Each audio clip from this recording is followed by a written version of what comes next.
the assault on democracy stronger than we think and nearing permanent control. And, you know, my point is that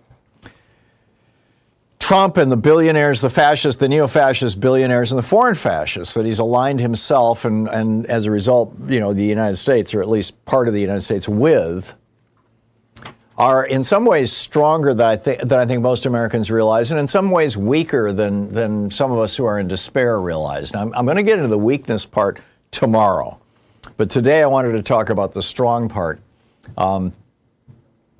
Stephen Levitsky, the co-author of How Democracies Die, says that there's like this spectrum.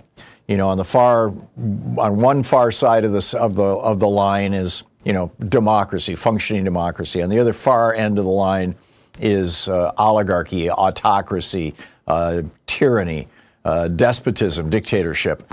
And in between is this thing that he calls competitive authoritarianism. In other words, you have an authoritarian government, it rules by fear, and it exploits the rule of law to go after people that it doesn't like. You know, the way that Trump is going after James Comey right now, for example, or ICE is going after protesters. And yet you still have elections. It's still, quote, competitive. Not really, but sorta. And that's the world that, you know, according to Stephen Levitsky, we are now fully in. And I think it's a reasonable description. You know, they're using the nation systems to skew the rules, to restrict opposition, to weaponize institutions, to vandalize the truth, to destroy and ignore democratic norms. I mean, we're about halfway down that road in just a short 10 months. And the template for this, of course, is Project 2025, which Viktor Orban and his people literally, or perhaps figuratively, I've got to stop using the word literally, Orban and his buddies gave to the Heritage Foundation, and, you know, spoke with the people from the Heritage Foundation, and now we've got, I don't know if you caught Rachel's show last night, they're using Pegasus. ICE now has Pegasus. Pegasus is a no-click spyware. It was developed by the Israeli government, if I'm recalling correctly, or an Israeli company. And all they have to know is your cell phone number. And boom, your phone turns into a spying device. They can turn on the camera, you don't know it. They turn on the microphone, you don't know it. You might notice that your phone is getting warm, or the battery is burning up, you know, is declining more rapidly than normal. But you have no idea why. There's no way of knowing why. You can't detect this with spyware software, spyware detection software. This is like, you know, military intelligence grade stuff. And Biden outlawed its use in the United States. Well, Trump has allowed now, specifically by executive order, has allowed ICE to use this. And ICE is using this against protesters. Apparently.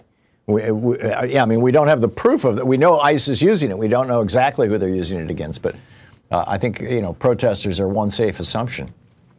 You know, in Hungary, Viktor Orban is doing this kind of thing. In Russia, Vladimir Putin is doing this kind of thing. And, you know, now we have Trump appointed and even elected officials who are openly defying precedent, openly defying courts and the rule of law, have partisan weaponization of, you know, institutions like the IRS, the FBI, the DOJ that can punish people, dark money influence networks, media that has been captured by oligarchs, and more to come.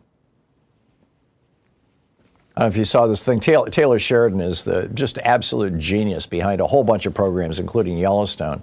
And he just canceled his relationship with Paramount because the Ellison father and son, the Ellison family, these right-wing billionaires, the second or third richest guy in the world, have taken over, you know, Paramount and CBS and everything associated with it, and he doesn't like the way they're running. These right-wingers are running the company.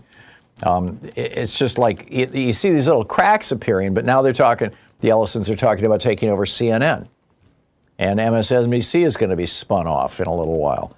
So I mean, it's just, you know, wild stuff. So what do we do about this? What do Democrats do? I mean, and I say that as like small d Democrats, people who believe in democracy, as we watch our democracy being deconstructed right in front of us. I think it's fairly straightforward. Obviously, we have to be in the streets. You know, these protest movements, the No Kings movements, are vital. But a protest can be a lot like fireworks. You know, it's really amazing when it happens, but then the smoke clears and you're back to where you were. We've got to be building institutions. We've got to get inside the Democratic Party and motivate it to actually become a progressive institution like it was during the times of Franklin Roosevelt and Lyndon Johnson. We have to join with organizations that are doing the good work out there. You know, Indivisible, 5051, DFA. There's just so many great organizations that we can become parts of. And, you know, if you believe in this republic of citizens, not subjects, we have to become part of it. It's not enough to just, you know, complain on social media.